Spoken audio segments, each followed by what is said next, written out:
اخوات، غبرنا عليكم، سمحوا لينا، راكم عارفين الظروف الشخصيه اللي كنمروا منها هاد الاشهر هذه اللي كتخلينا اننا ما نكونوش متواجدين. اليوم بغيت نهضر على موضوع ديال ان فيسبوك غادي يستخدم الصور ديالنا في الاي اي موديل ترينين ديال ميتا. نقولوا ميتا ماشي فيسبوك.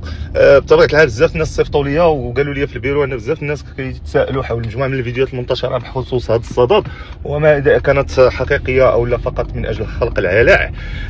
باش نجاوب، اولا اخوان الاخوات، هذه المساله صحيحه. عندنا حتى 25 ماي فحيت غيبداو في هذه المساله هذه.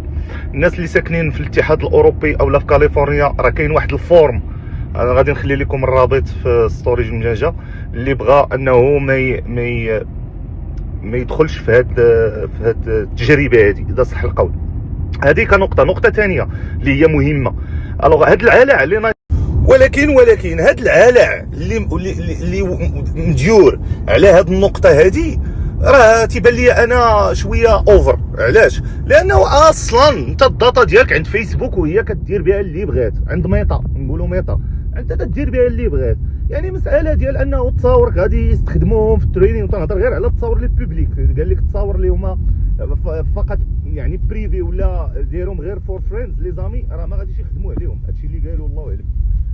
ولكن هذه المساله كامله ما غاديش تخلعني. علاش؟ لان راه تصاورك منظم الداتا ديالك كاينه تما، راه يعني باي اي ولا بلا اي اي ولا هذا، راه ممكن انهم يستغلوها كما بغاو. هما ديك الداتا الاخوان راه والاخوات راه ماشي بغا يحطوها في شي سيت ولا غادي اي واحد يدخل يحطوه في السطل واللي جاي يطل، داكشي انترنالي داخلي ديالهم، فهمتيني؟ يعني ما عندك علاش تخاف.